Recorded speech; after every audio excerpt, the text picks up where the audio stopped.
Back in 2019, President Trump had a phone call with Ukrainian President Volodymyr Zelensky. Concerned about corruption, President Trump mentioned Hunter Biden. Democrats saw this as an opportunity to go after Trump and impeach the first-term president for abuse of power and obstruction of Congress. Thanks to the efforts of the Director of National Intelligence, Tulsi Gabbard, we know a lot more about how that impeachment came together. Director Gabbard, thank you so much for being here. Great to see you. Great to see you, Katie. Thanks.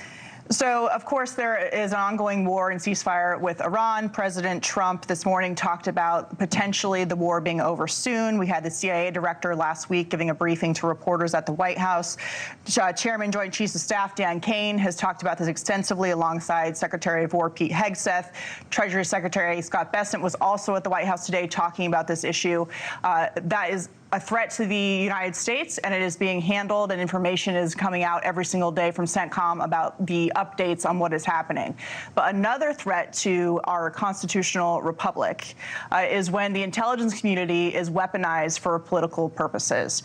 You released new documentation this week showing what happened in the lead up to the impeachment of President Donald Trump in 2019. Can you tell us what you found and why now to release and declassify this information to the public?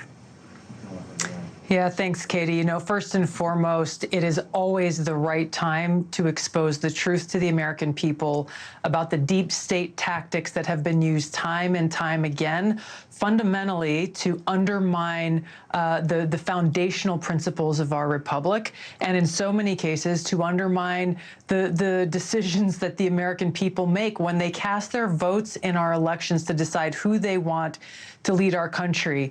And so the documents that we released really pointed to the fact that the 2019 impeachment occurred because there were members of the intelligence community working directly with House Democrats, specifically Adam Schiff, who's on the House Intelligence Committee at the time, concocting this narrative, weaponizing the whistleblower process, lying and abusing their power, all to create this manufactured basis that Nancy Pelosi then used to drive this impeachment against Donald Trump in 2019.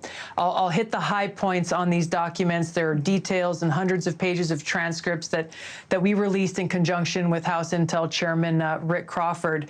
But the bottom line is this. Number one, the whistleblower, so-called whistleblower who came forward, presented no evidence and no first-hand knowledge. This is a person who had heard about a conversation that President Trump had with Zelensky, then went straight to Adam Schiff on the House Intelligence Committee, and this is where they came up with this false narrative.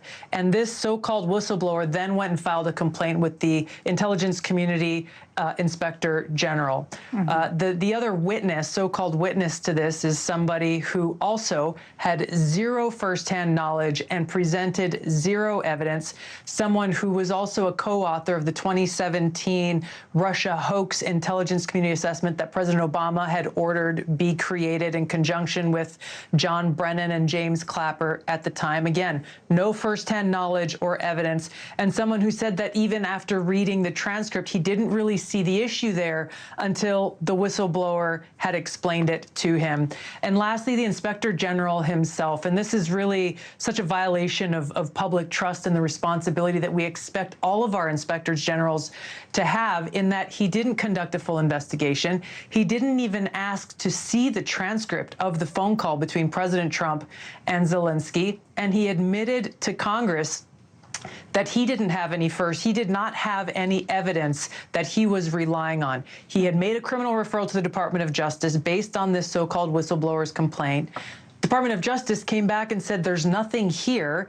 This Inspector General then went to Congress anyway and presented it to them. All of this coming down to the bottom line of which this was a partisan political attempt, once again, to undermine the will of the American people who elected Donald Trump as President of the United States. I want to get back to the Department of Justice in just a second, but you talked about the criminal, or the referral and the lack of firsthand information. So in the lead up to the impeachment of President Trump, the standard was it had to be firsthand information. And then right before he happened to go through this impeachment process, the standard changed to being able to use secondhand information, even if it were unreliable and deemed unreliable by the Inspector General. Why was that standard changed? This is something that, again, there's further lies being told in the transcripts of this former Inspector General Atkinson when he went and testified before the House Intelligence Committee, where he was directly asked this question that you're asking here now. And he's making claims, oh, well, the law required me to do it. That's complete nonsense. The law did not require him to do it. The responsibility is with the Inspector General to deem whether or not a complaint is credible and whether or not it is urgent.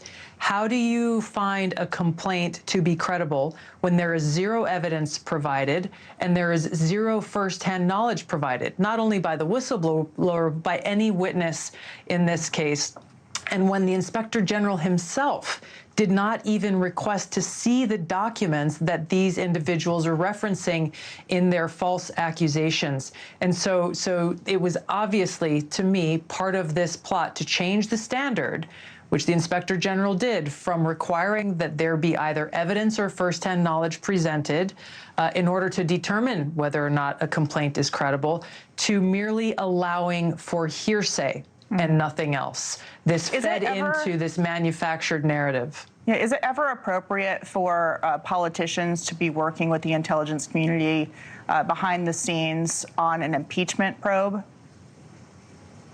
No, and this is why the fact that the so-called whistleblower, instead of going directly to the Inspector General and filing a complaint, the fact that this whistleblower went directly to the House Intelligence Committee and Adam Schiff specifically and his team really points to the politicization of intelligence and the intelligence community. And again, the whistleblower process, which is really egregious because it is the channel for those to come and report complaints about things like politicized intelligence and the tactics of the deep state being deployed.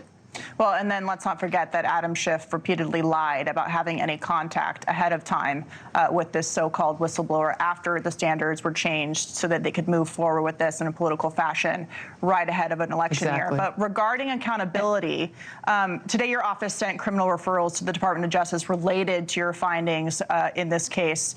Can you talk to us about why you decided to do that and which laws you believe were broken? It's important to push for accountability.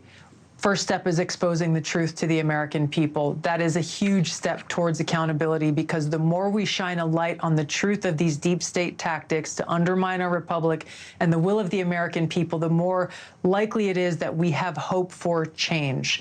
Accountability can come after the presentation of the truth, and in this case, documents that had not been released publicly before. I'm leaving it up to the lawyers and the Department of Justice to take a look at this and to determine the specific legal parameters, but it was important for us to refer this along with all of the information that we have so that the Department of Justice can do exactly that and investigate it. Director Gabbard, President Trump has tasked you with ridding the intelligence community of political influence, of weaponization. What is the status of that? And what is your message to those who say that you're coming out with this report as a distraction, there isn't really a political issue happening within the intelligence community, and that you're just using it as a way to get at Democrats in an election year? Why is this important? You know, those who often respond with those kinds of diatribes and kind of a lack of substantive response to the real issue at hand really point to the fact that what we are exposing to the American people has such huge consequences, and it really points to usually the critics, the Democrat critics' culpability in this, both those who were involved and those who knew about it. The time is always right to expose the truth. We know that the deep state rot within the intelligence community has existed for a very long time, and it is very deep.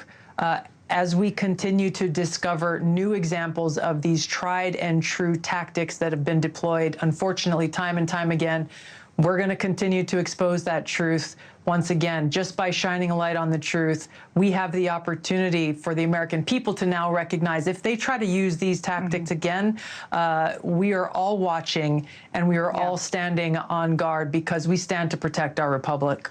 Well, we hear a lot about the need to protect democracy, and I can't think of something worse than attacking our constitutional republic by politicizing and weaponizing the intelligence community against American voters and against the people that they elect. Director of National Intelligence, Tulsi Gabbard, great to see you. Thank you for your work, and I look forward to hearing more. Thank you. Thanks, Katie.